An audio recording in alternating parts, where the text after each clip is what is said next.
First off, can everyone hear me? Sound check is okay. This will be a very unusual presentation. So if we do our jobs correctly, by the time this is over, he's waiting for you over. Well, you should sit with the people you know and make this. So if we do our jobs correctly, by the time this is over, there really aren't any practical takeaways. What you should have, because this is a philosophical discussion, an ongoing conversation, after the suspension, you have more questions than answers. This is the only presentation, probably in this entire program, where that is the case. But that's the nature of philosophy, is that it creates more questions than answers. And the whole premise of this could be summed up in what if. Right? We've heard from the very first keynote speaker, JR, which was really motivational. He wants us out on that hairy edge. And I'm not sure what that is. I'm more used to the cutting edge or the bleeding edge, but I'll take his word for it that is where we should be. How do we get there? How do we get to a point where we actually start making revolutions, or where quality itself as a field evolves? So that's really the whole point of what we're going to talk about. What I hope to avoid is a presentation where I'm reading and then you're looking and you're glued to those slides. I don't want that to happen, because that is the worst type of presentation. We've all been in them. You don't really have a lot of knowledge transfer when that happens. So I hope to keep you entertained and to keep you engaged. As it is a philosophical discussion, I hate to say this, but let's try to keep the questions towards the end, because we have a lot of ground to cover. So bear with me. I would love to stop. If I had 2 hours, that's what we'd do. We can't. And that's the objectives we were required to happen. But let's move quickly. What we're going to do is talk about 3 critical philosophical assumptions that, in our opinion, are preventing revolutions. They're keeping they're keeping quality glued to its current state. And if we start looking at how we're framing being, knowing, and meaning, then we might free ourselves and move more towards what the arts do. And the arts have a way of getting under our skin and moving us. They live, they breathe. Right? Quality, if you were searching for adjectives to describe quality, you probably wouldn't say, they move us, right? It's just unfortunate that that's not typically what happens, but it could, and it should, right? So that's the agenda. I hope that's clear as mud. In order to start this whole party, to make things sort of more lucid, we're going to start with an historical example. We're going to relate it to real life. Never possible. We're going to move away from abstraction and move towards concrete experience. So without further ado, I'm going to kick it off to Mark. And Mark is going to play the part of Winston Churchill. Briefly. We're going to Europe, 1940, June. The German Nazi war machine had just marched through the lowlands into France. They had cut off the British Expeditionary Force from their French allies, driving them back across the English Channel, and Nazi power had spread across the continent. These were Europe's darkest hours. Sir Winston Churchill had been Prime Minister of England for 8 months, and he stood before Parliament and he said these words, and forgive me anyone who's British, I will do my best Churchill. Even though large tracts of Europe and many old and famous states have fallen or may fall into the grip of the Gestapo and all the odious apparatus of Nazi rule, we shall not flag or fail. We shall go on to the end. We shall fight in France. We shall fight on the seas and oceans. We shall fight with growing confidence and growing strength in the air. We shall defend our island, whatever the cost may be. We shall fight on the beaches. We shall fight on the landing grounds. We shall fight in the fields and in the streets. We shall fight in the hills. We shall never surrender. Now imagine, if you will, instead of giving that speech before Parliament and on the radio as he did, he had stood before his audience and he had delivered perhaps a histogram or a Pareto chart or a control chart showing the relative strength of the British Army compared to its German counterpart across on the continent. I don't think that would be nearly as effective in terms of what he wanted to do. History gives Churchill an enormous amount of credit for lifting the British people up, inspiring them with his words in his speeches. Not just this speech, I mean all of his speeches during the war are just legendary, classic speeches. What he did was that he inspired the British people to a heroic war effort. And if you read about the Battle of Britain and the subsequent, this is an amazing undertaking of the British people who were essentially alone at the start of the war. You have to inspire people. People seek to be inspired. And when we're driving quality, be it in an audit or however we do quality management, we should also be seeking to inspire our audience. Now, not on the level of the Prime Minister of England in a war, it's not that big, but it's the same concept. That was a great Churchill. So this whole presentation is about the philosophy of quality. This is a brand new field. You won't find a lot of articles written on it. And it's a shame, because if we want to bring about revolution, this is how we're going to do it. Again, just to sum up, hey, how did we get here? Heather McCain, whom we've all seen in the general sessions, sent out reminders to the QMB LinkedIn page. And it was every 2 weeks to sort of drum up, participation for this conference. And someone quipped about 2-3 months ago, well, I've never seen a revolution result from a QMS audit. Now, at first I thought, it's kind of mean-spirited, and it's cold. Right? What are you talking about like that? But the thing is, that person, as sarcastic as they might have been, is probably right. Like, have you seen many revolutions resulting in our field? I know some of you worked with Deming, or heard Deming speak. Well, that's certainly revolutionary. And maybe some of you were at GE or Motorola in the early days of Deming and Six Sigma. Again, that's qualified. But if we put those two aside, how many revolutions have we actually witnessed in our field? And that is the theme, right? Revolution, evolution of our conference. So in order to examine, to sort of hang in front of us, critically reflect upon our core assumptions, we're going to talk about being, knowing, and meaning. And I do think that there is an intersection. I do think that we should be having these conversations. I do, like two pieces of a puzzle, they do interact. And in the next 30 minutes, I'm going to show you how, hopefully. So when we start thinking about the processes, right, and the organizations and everything that we're auditing or we're responsible to inspect or to bring about positive change and process improvement, how do we think about these things? How do we tend to frame them? Do we frame them as living, breathing entities, or do we tend to view them more as, more like machines or closed circuits, closed-ended systems? And of course, a rhetorical question can never be answered correctly, so I'm going to give you the correct answer. The correct answer is we tend to view them more like machines. And I think this is a legacy, a hangover from a sort of Enlightenment sensibility, where Newton gave us this idea that if we were just to be able to reduce things, reduce reality to big B, right? Big B sense, big B being sense, then we can really control and command it, we can predict it, we can move it to where we want to go. And here we see our quality practitioners, and we'll get back to them in a second. But as a result of our reduction, when we think of big B, right, in its biggest sense, because we're tending to think of it in terms of reality is more like a machine than a living, breathing thing, which is an odd thing to think. Why would we think living should be likened to a machine? But we do. But because of that, we assume that we can control it. And at the core of this are three critical assumptions. One, we tend to prefer stability over instability. We want something that is stable.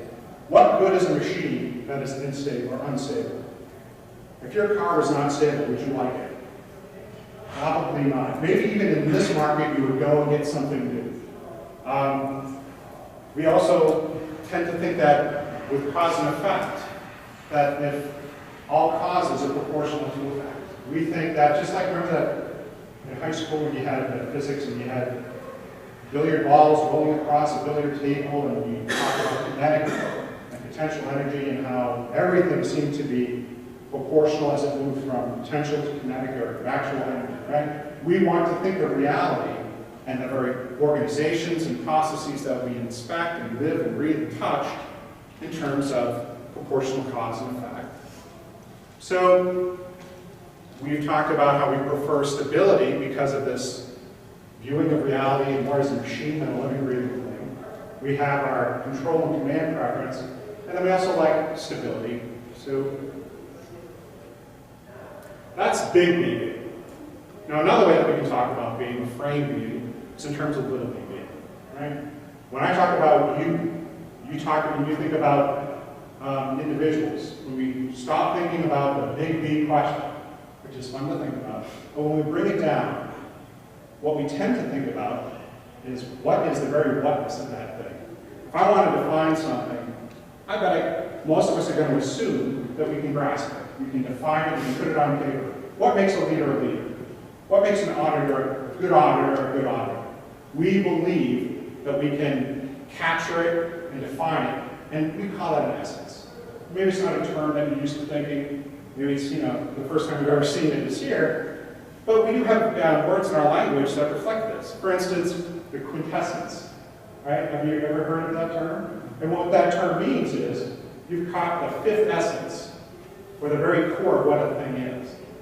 So not only do we assume that reality is this machine-like thing that can be mastered, but each person, each entity has a distinct essence. Well, that has its consequences.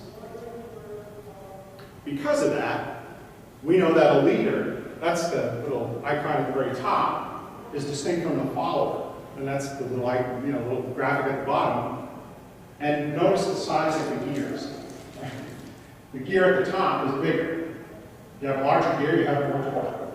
When we look at organizations, we tend to think that people at the top have more power, people at the bottom, sorry, not so much. And so too, when we think of the organizations that we want to touch and we want to move, we typically say you can't do it without buying from the top down. So that's, within 5 to 10 minutes, the quickest I can do to talk about how, as auditors, as quality folks, we really do have philosophical assumptions at play. Typically, it's how we view our organizations. And our claim is that we tend to view things more as inanimate, machine-like, instead of seeing them as breathing, living things, which is odd. Secondly, knowing, we believe, has an intersection with quality as well. And when you talk about knowing, it's a huge subject, even for philosophers, which they can go on forever and forever. It's a big topic. So what I'd like to do is, for the purpose of this conversation, is talk about it in terms of problem solving. Right? That's something we all do. It's something we absolutely can relate to. And when we do our problem solving, we typically, and again, all of my claims here could be debated. What I'm trying to do is to engage you and to try to probe why we don't have as many revolutions, or at least a revolution, and why quality doesn't tend to be evolving the way that we would like it to be. So this is an ongoing conversation. Another reason why this is unusual. Other presentations, when the presentation is done, you have takeaways, you have conclusions. Well, here we're just going to have a conversation that continues. This is not going to, we're not going to throw away the ladder after the 40 minutes here.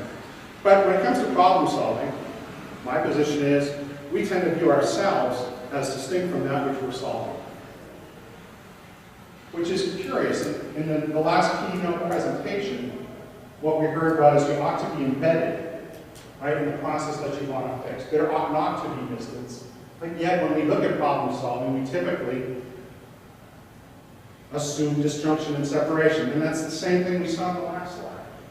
Right? A leader is different from a follower, and what's important about that is we know what the leader is, and we know what the leader isn't. And I can tell that I have some incredulity here, but I will make this clear. And because of how we view things, when it comes to problem solving, that is a form of knowing, we want to reduce things to y as a function of x. In order to do that, there's that preference, that impulse that says if I just put my mind to it, I know we can solve it. We look at reality as something that's determinate. It's knowable. And it might take us a long time, but gee whiz, you give us enough time, we will solve the problem. And because of that, we assume that knowing is the main way that we engage reality. Well, if we were Vulcans, that would probably be true. Right? If we were human calculators, that absolutely would be the case. But there's more to us than knowing. There's more to real, moving human experience than knowing, right? Well, like what? Well, I don't know. Have you been in the delivery room and you had a child? And how much of that was cognition? Right? Have you ever watched the sunset? Ever ran a marathon? Right? Most of the most meaningful moments that we have, I'm not saying we have to get rid of knowing. I'm not saying knowing doesn't play a part, it shouldn't be on the table. But you can't say that knowing is all that we are. We're living, breathing, feeling creatures, and perhaps reducing all of our knowing experiences to just that one element is a problem. Let's go to meaning. That's a dictionary, right? If we're going to say that reason is central because it's the way that we engage the world, because the way that we most make sense of the world is through knowing, and really the whole point is to look at people or things and define their essence, then what we've done is reduce experience to a dictionary. All we need to do is go to the right page, find the right noun, and boom. I call this a dictionary view of meaning. Here we're stressing nouns. Is change a noun? Like we're talking about the whole theme of this conference is revolution and evolution. Is revolution a noun? Is it? Should it be considered a noun? What did I get over here? It's a verb and a noun. It's a verb and a noun. If you wanted to bring about revolution, what would you stress? Change. Okay. And then I'm going to ask the same question. What is change? It's a verb and a noun. Okay. You see where I'm going with this? So it's cyclical, and if we look at reality more like a machine, or the organizations that we're trying to improve, more as if they're static, like a noun, well, gee whiz, how come we don't have a revolution? Well, it's a noun. You don't see a lot of change in nouns. Where does change? You introduce change by looking at things in terms of doing, not as terms of defining. Right? That's a big difference. But the mindset, the way that we're defining this stuff, doesn't let us get there. What we're doing is we're putting abstraction over experience. We saw this in the last keynote speaker as well, where he mentioned for the ISO committees, there was a bunch of people eating well, staying in certain hotels, but they didn't have the skin in the game. They weren't down there at the floor where we live and breathe and try to affect positive change, right? But they had their standards, and their standards might be internally consistent, and they're wonderful nouns, they might work out fluidly, might be beautiful systems, but they're abstract. They're ivory tower solutions, and they're not living, breathing, or i.e. moving quality. They're dead. Why? Because reality is more like a machine, of course. And when we do this, we impose a certain, what I call a Cartesian grid. That's not really a Cartesian grid, but it's the closest I can get, so bear with me, over reality. So what is our point here? Our point is that we're reducing and thinning experience to something that is not quite lively. And in that state, it's going to be impossible for revolution to occur. Let's go to one more metaphor to see if I can drive this point home. Because I'm seeing some light bulbs go on, but I'm not seeing as many as I'd like. So bear with me. Within this metaphor, we've heard of the house of quality and quality deployment models. We call this the temple of quality. And in it, we have truth as the antecedent, that which comes before reality. And without that, you can't have quality. I think this is a fair assumption, right? Isn't quality somehow aligned with truth? Isn't this what we mean when we talk about standards? Isn't this what we mean when we talk about regulations and legalities? That it comes before, let's say you're auditing. This comes before auditing. It has to. So without truth, you can't have quality. It seems like a reasonable assumption. And you know what? We've made huge advances, not only in our field, but in other fields, because we've put an abstract truth as coming before big fancy word antecedent to experience. Problem. Here comes quality, and we're representing quality by the columns. And we do realize that, look, I'm going to show you a bunch of columns, and we could have huge debates as to which columns should be named, which columns should not be named. It's a metaphor, so it isn't meant to be taken literally, but quality supports truth. Next to quality comes data. Why? Well, because you can't make decisions without data, right? And why is that? Well, because truth is antecedent. And if you really want to know truth, you should quantify it. And in order to do that, you need statistics.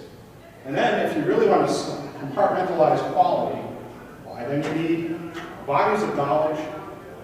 And bodies of knowledge we strategically put at the center because in order to dissect quality, to thin quality into something which bodies of quality exist, you have to say that whatever it is that you're studying towards, say it's a CMQ, say it's a CQIA, there must be a static set of skills, just like essences, that are definable. And then we put Lean and Six Sigma, and of course a shout out to the gods of the unknown that might somehow come down in the future down the pike. And here, guess who this motley crew is? It's us. It's the quality practitioners. And if they want to do something, what direction do they have to look in? They have to look back, because the truth is behind them, right? So necessarily, quality is rear-facing in this vision. In this framing, which is dependent upon how we view knowing, being, and meaning, you can't be forward-facing. How much change is a rear-facing vision going to produce? Do you think? It could happen, right? Chance does happen, but probably not a lot. I mean, we don't have to do a DOE to figure this one out. It's probably not going to be a high level. Guess what that is? It's no, it's not the person on the bathroom door. Although we have that responsible for. That's what I thought. But who? Who's missing from the equation? It's not a seagull. And where are you going to go with that? Yes. Customer. Customer. Poor little customer. Look how far removed from the truth. Have you ever been in a position as a quality professional where the customer seems minimized? You didn't bother listening. You didn't bother. Why listen? Because what they have to say is they don't even know the truth. How dare they talk to us? We're the quality professionals, right? Well, look at this model, right? Where stability is praised and elevated over everything, and truth is antecedent. What we need to do is to resort and refer to these antecedent truths, and that is far removed from our itty-bitty customer. But as poor and as sad as the customer is, where's change?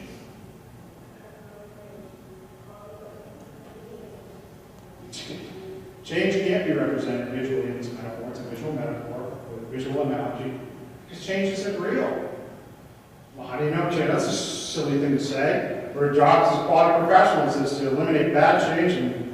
And when JD read my bio, I was someone who promotes positive change. Well, because change is just when truth isn't present. What we want to do as quality professionals, if we're subscribing to this model, is to bring and introduce stable truth, because stability is to be preferred to instability. So, where is change? Let's propose an alternative vision in which quality is maybe not centered in antecedent, strict, abstract truth, but is based in experience. It's where the customer lives and breathes. It's where change lives and change is more of a verb than a noun. And in order to get us there, we're turning towards art. So I am actually going to speak to what was put in that little blurb outside, and I'm going to relate this to art now, and why we ought to move quality towards art. Well, why would we turn the business of quality to art? It seems like the last place art or business or quality should go. Because We are more than just human calculators, right? We're people that are moved. We live and breathe, we feel, we hurt, we wonder. So too do our customers. If we want to capture, we want quality to be revolutionary and to capture more than just formula and quantitative experience, then we have to open its boundaries. That's what art does that. Well, okay, fair enough, but what are you talking about with art? Like, how are you defining art? This seems like a nuanced sense. Well, you got me. This is not your grandmother's art, right? I'm using it in a philosophical sense, in the way that the American philosophers used it. This is John Dewey, where he said that art isn't necessarily someone in the visual arts, say someone that draws, or someone that sculpts, or someone that composes.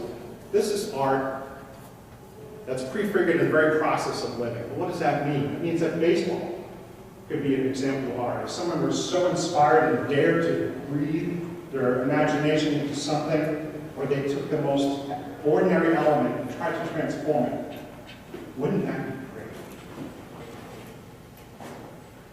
So it's not a matter of, if you want to be a quality practitioner, it's not a matter of mastering cognitively and be okay so that you can pass a test and put a piece of paper up on the wall. That's not quality, right? That's abstraction. That doesn't get it. That doesn't introduce positive change. That doesn't bring about evolution. All it does is you pay $300 and you pass a test and you get a certificate for your wall. That's not quality. And sometimes one of the objections we get is, okay, you want to turn towards art in which your imagination fuels purpose and passion and positive change is therefore introduced. So you're telling us chi-squared goodness and fit tests, comparison of the current state to possible state ought to be therefore removed, and I can't use the cognitive at all. No, that's a straw position. That's not what we're saying. What we're saying is what ought to be central is imagination and wonder. The same thing that our children do. Right? They look at a sunset and they're blown away. Well, what if we took that kind of awe and employed it with equality? And we still use our tools. We still use our control charts and Paretos and histograms, but they're not the point. They're not the central. They're just tools. Right? I'm not saying do away with these things. These are good things. They help us, but they're not the end-all and be-all of what it is that we're here for. In short, we're getting away from a dictionary meaning of quality. What we are trying to move towards is a role where we're active artisans. We're more like, I think in the first, the kickoff for today, someone talked about, where have all the crafts people gone? Well, you can't be a craftsperson if you don't care about what it is that you're supposed to care for. You need your heart, your soul, all elements of your being. You need a fully funded presence invested in that moment. And if you're not doing that, you're not going to be revolutionary. In fact, you'll be barely confident. You might be able to predict and offer a nice chart, but by the time the ink dries on the chart, your input is meaningless. And I'll tell you something else, I don't think it'll drive much positive change. You might bring home a paycheck, that's about it. Now, that's not to say that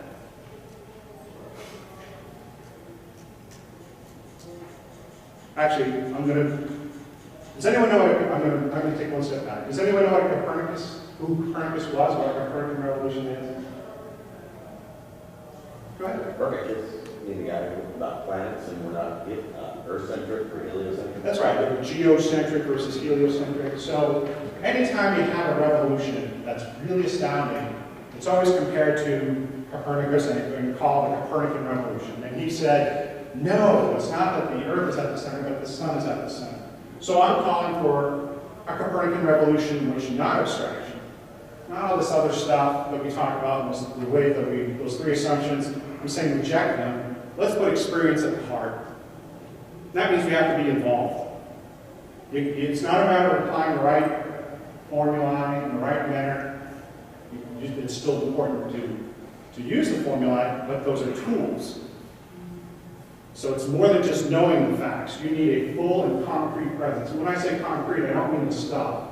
I mean that you have to be in that moment. And if you're not there, then you're not going to make a change. It's meaningful because when you do invest yourself and you're fully funded in that moment, then you're going to start sharing symbols with the customer, right? It's not that the customer is way out in front of the temple and you're constantly looking back towards the truth. The truth becomes in front of you. What that person has to say is incredibly meaningful, and it's shared. Now, instead of being quality as looking towards the right dictionary entry, or they're referring to the right formulae, what it becomes is an aesthetic quest. Aesthetic in its nuanced sense. But that's not to say that if it's art, it is therefore good.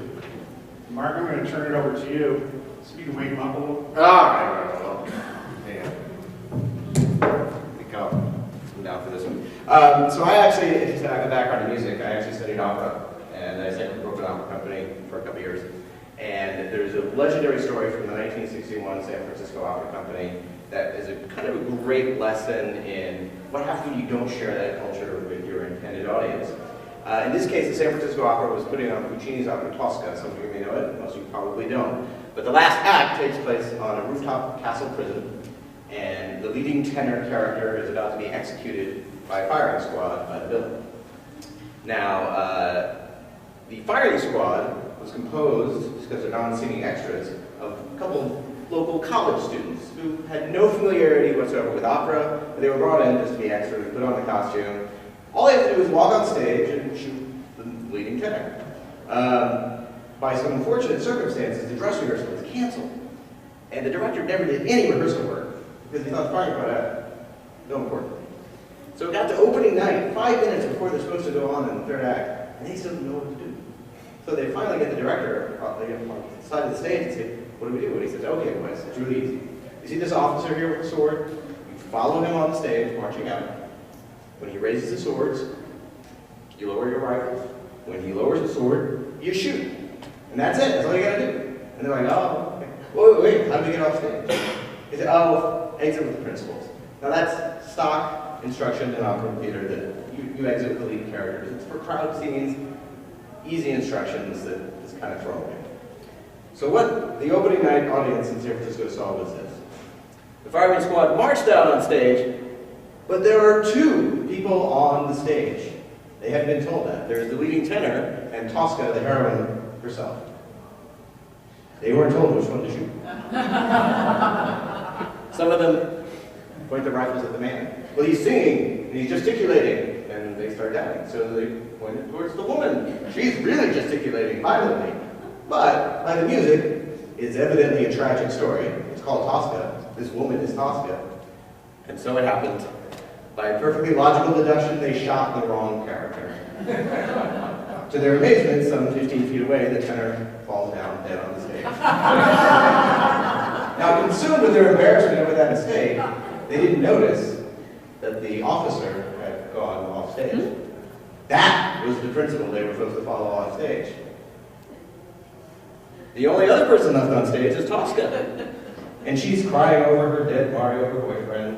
All of a sudden, there's a clamoring off stage as the villain's minions come running in to seize Tosca at the end of the opera. Well, Tosca's the only principal on stage. They don't know how the opera ends. Of course, the audience does, and I do, but you don't. But here's how it ends. Tosca runs up to the parapet of the castle wall. She screams out defiantly, "O Scorbia avanti addio," and she flings herself to her suicidal death.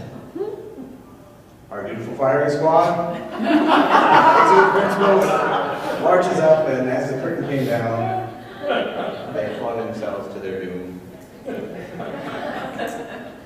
The moral of the story is very simple. It's that if you don't put imagination and purpose into everything you do, just because it's artistic doesn't mean it's automatically included in that. You run the risk of creating similar disastrous outcomes.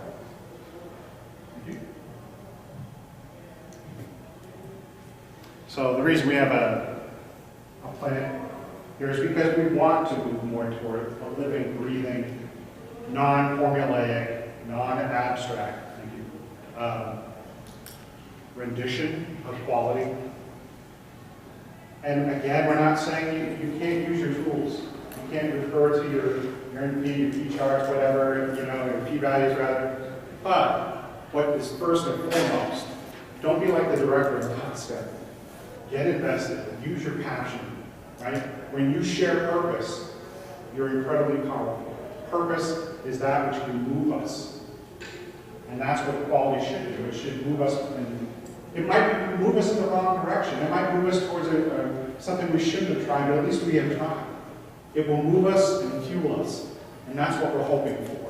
It's people, not the tools, that matter here. And so, in order to tie this up and end, perhaps thankfully, I'm quoting from Thoreau here. And Thoreau says in his journal, which went on for 30 years, look, a sane and growing man revolutionizes every day. What Thoreau is saying is, if we want a revolution, stop looking externally, stop looking at the macro level, start looking in here. Stop looking at that person in the mirror, to quote Michael Jackson, another great American philosopher.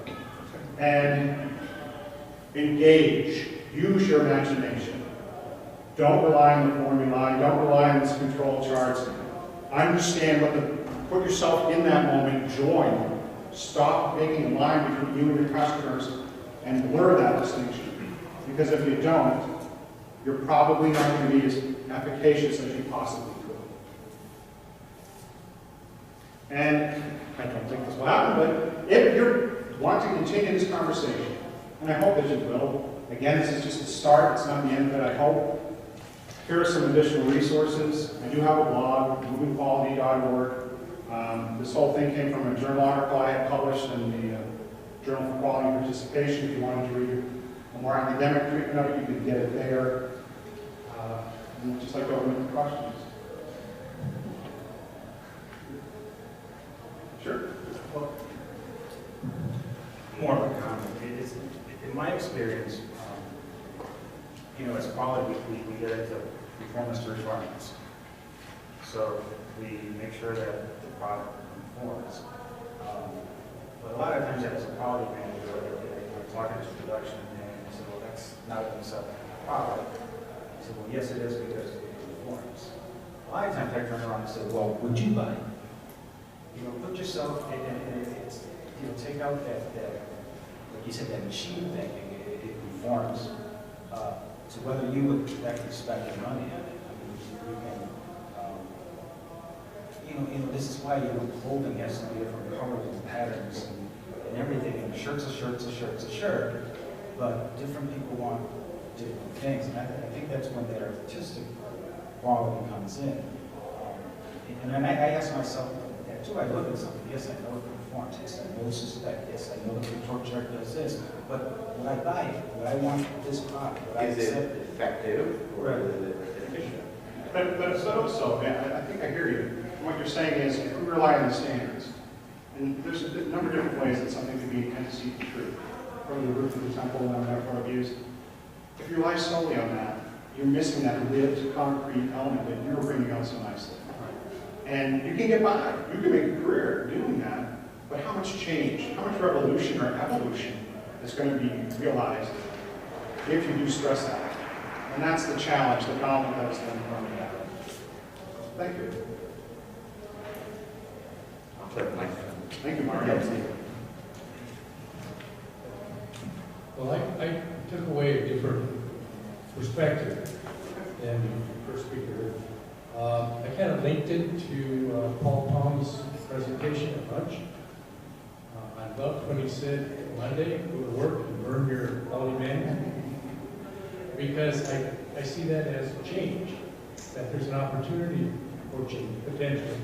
Change being product, a new quality manual that's incorporating your imagination, visions, all of the elements that you're talking about. And notice that now you're framing it not in terms of it's a noun. You're going to do something. Right? So you're going to take your imagination and you're being fueled towards an end that has a purpose to realize something. And yeah, that's exactly the point. Thank you.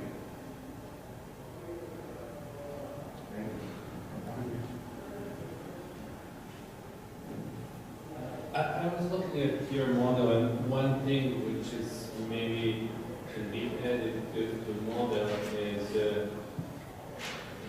looking at the individual and the quality characteristics of the individual and relying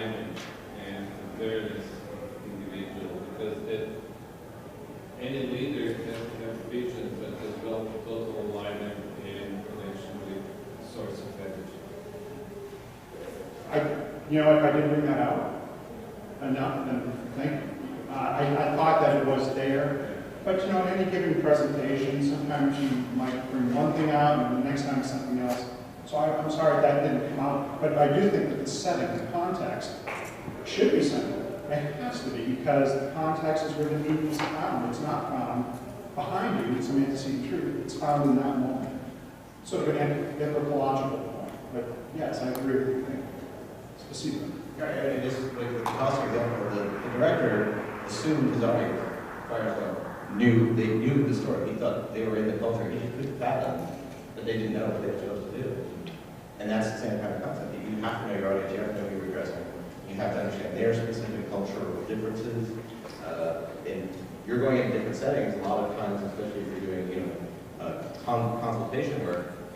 There's no one size fits all. You know that. Even if there are antecedent standards, regulations, and all You have to get to know culture first.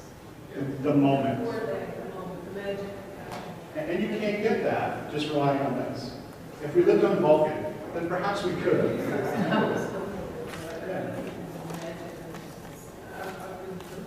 Several projects that have been involved in feel that magic.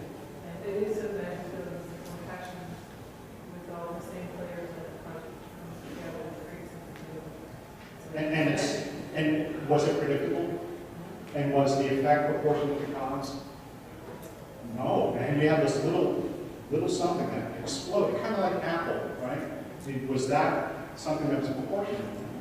No one could have predicted that. So it's not the case that sometimes stability is always great. Sometimes the most adaptive, emergent things are the most wonderful things, and the most life-affirming. I